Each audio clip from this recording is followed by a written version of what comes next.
We begin this week at the Naro Space Center in South Korea, where the country successfully launched its first homemade space rocket, the Nuri.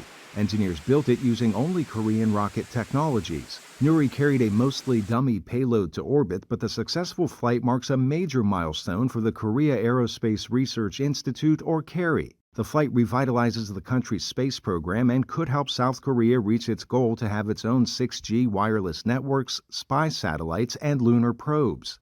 이제 우리 대한민국 땅에서 Now the road to space from our land has been opened. It was the product of 30 years of daunting challenges.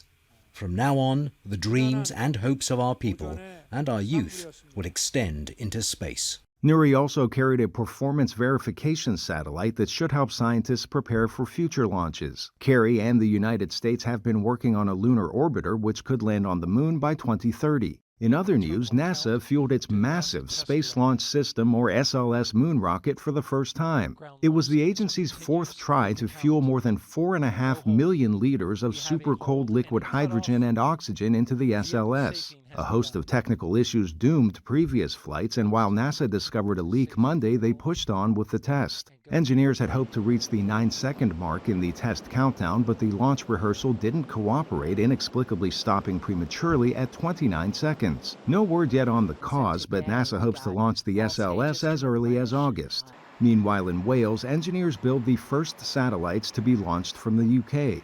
They say the device will be a prototype space factory able to produce materials in microgravity that are impossible to build on Earth. Virgin Orbit will launch the satellite built by aerospace company SpaceForge later this summer. What SpaceForge builds in space will come back to Earth for sale.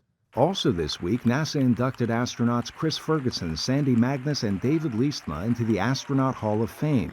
The agency said the awards were for their outstanding accomplishments in furthering NASA's mission of exploration and discovery. Their induction marks a total of 105 astronauts in the Hall of Fame since its creation in 1990.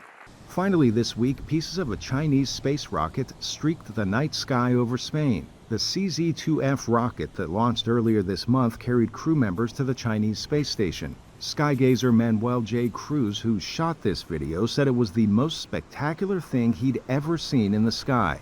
No arguments from us.